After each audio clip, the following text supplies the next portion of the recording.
Hello, and welcome to another episode of In Just 1 Minute or So. Today, we're going to talk about stop managing, start coaching.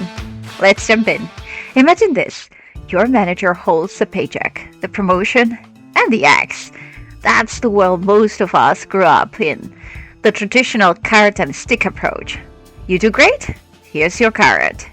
You mess up? Here's your stick.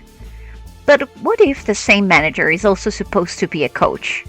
Your coach, someone you trust, someone who helps you grow. And that's where the paradox begins. For coaching to work, the relationship must be safe, built on partnership, trust, and curiosity. But fear shuts all of that down. You can't truly coach someone who is worried about losing their job. So, can a manager really be a coach? Yes, but only if they bring their very best qualities to the table.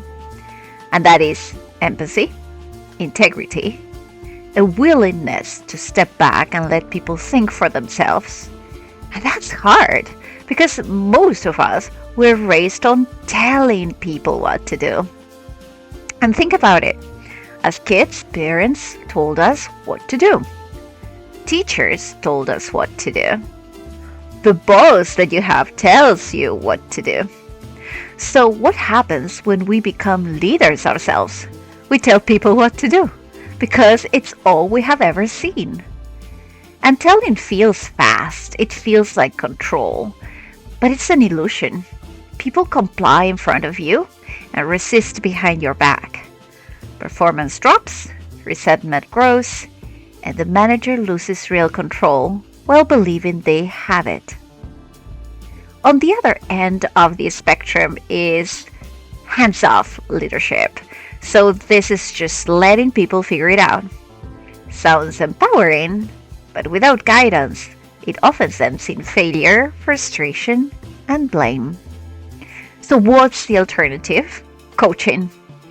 Not telling, not abandoning, but helping people think for themselves. And coaching creates clarity. With clarity, people see what needs to be done and take genuine ownership, not because they are told to, but because they choose to. And here's the magic. When employees think through the plan themselves, the manager gains more visibility and more real control than if they dictate it every step. So why don't managers do it? Well, they say, I don't have time. But the truth is coaching actually creates time, because the more your people grow, the less you have to firefight. They become more capable, more independent, and more invested. And that frees the manager to lead at a higher level. Coaching is not idealism. It's enlightened self-interest.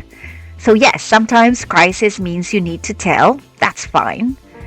But if you always tell, you never develop people. And if you never develop people, then you stay stuck doing their job instead of your own. So here's the simple rule. If speed matters most, then you tell. If quality matters most, then you coach.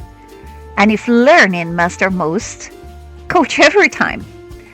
And in real life, well, speed, quality, and learning always matter, which is why coaching is the only approach that lets you deliver results and grow people at the same time. All right, that's all for today. Thank you for joining. See you in the next episode.